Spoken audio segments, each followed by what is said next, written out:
Okay, we now move on to the if-else statement. This is the syntax for the if-else statement, similar to the if statement. So we start with the keyword if, and then we have a condition. Now, if the condition is true, we execute the true block. If the condition is false, then we execute the false block. Okay? So here's an example. Let us say we have two variables, one called number1, and number1 is assigned to 23. And then we have the second one called number2, and number2 is assigned to 50. We can use the if statement to test which is the larger number. Now we can do that by saying if number1 is greater than number2,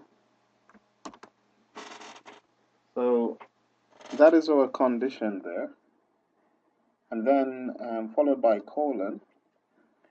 Then we can say, if that is the case, then we want to print to the screen that number1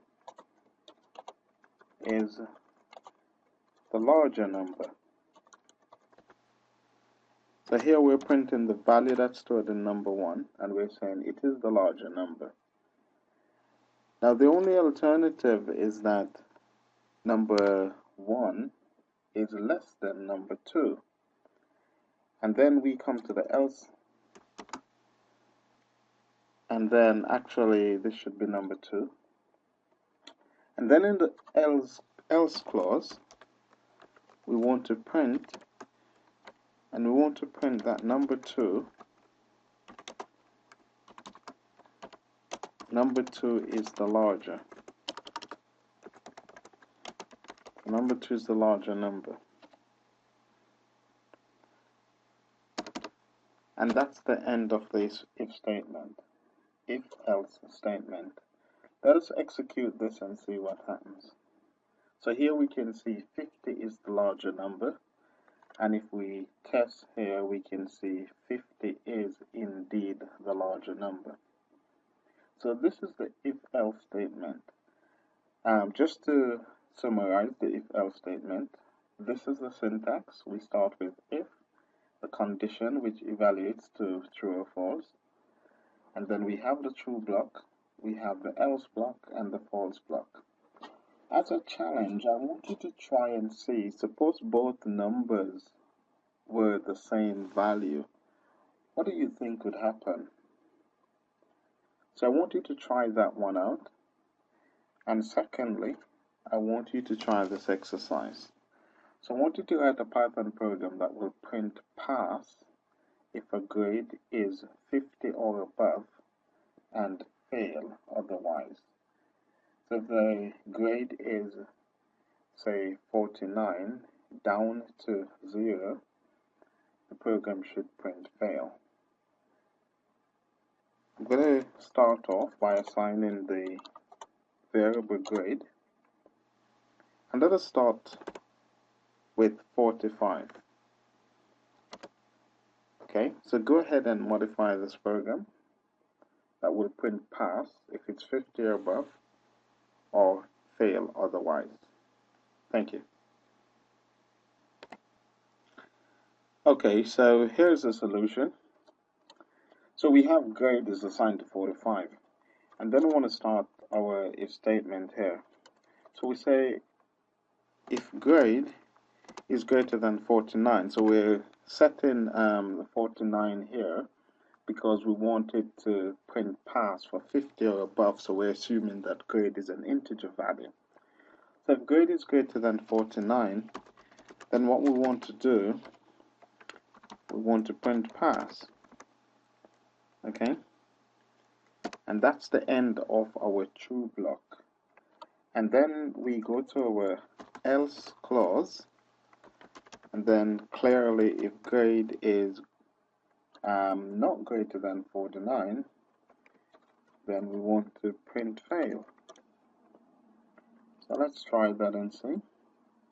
So we execute, and then here we can see 50 is larger number, then we see fail because clearly grade is 45. And then if we should go back and change grade to 89, which is indeed 50 or above, and we execute the program, now we are getting pass. What if we want to extend this? So I'm just going to copy this program here, the instruction, and then we want to extend it. And instead of taking the value of grade, instead of hard coding the value of grade, can you modify this program that asks the user to enter value for grade? Okay, so I want to say write a Python program that will print pass if the grade is 50 or above, and fail otherwise.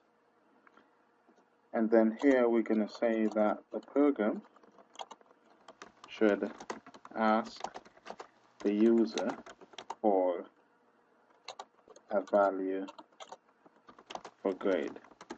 Okay, so it should ask the user, actually we put this first. So the program should ask the user for a value for grade, and then after asking that, I want it to print pass if the grade is 50 or above, and then fail otherwise. Can you modify the one that we have earlier to do that? Have a go. Okay, so here we can see that the if-else statement is working fine.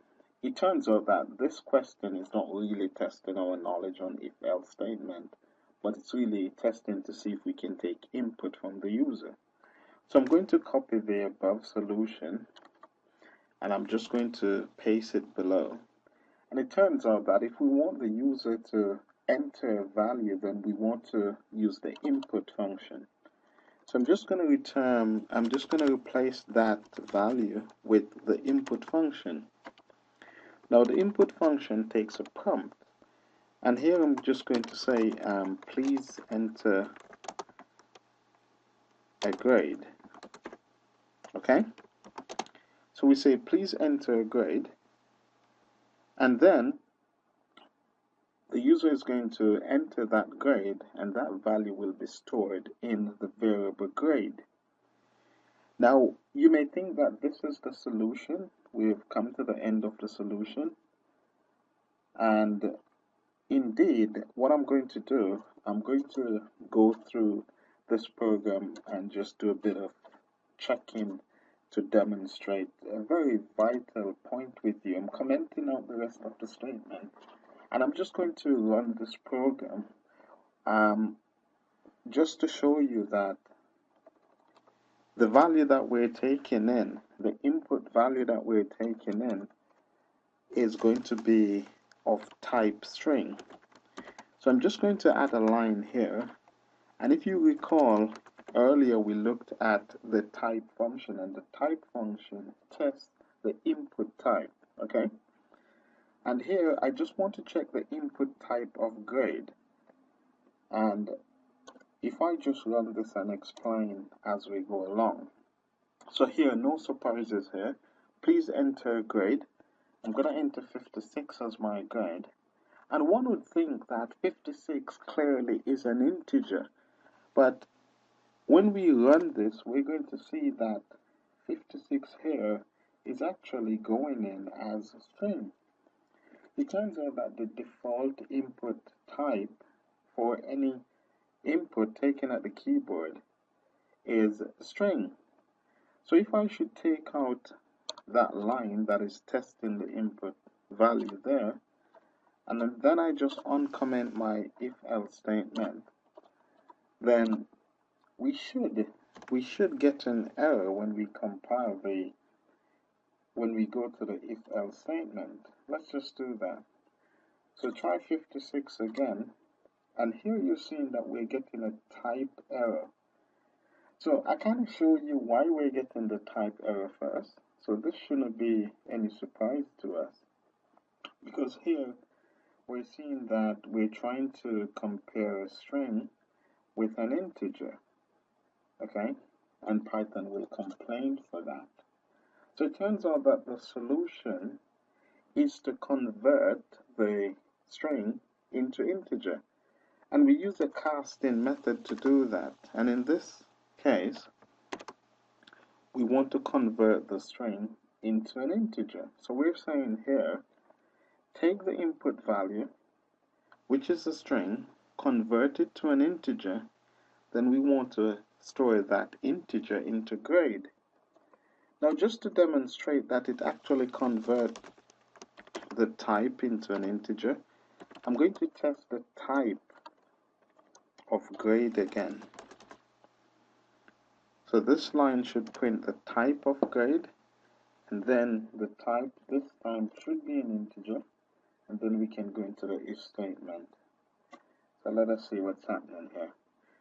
So please enter a grade. Again, we're entering 56, and if we can see, the int function has successfully converted the string into an integer, and hence we can execute the if statement correctly.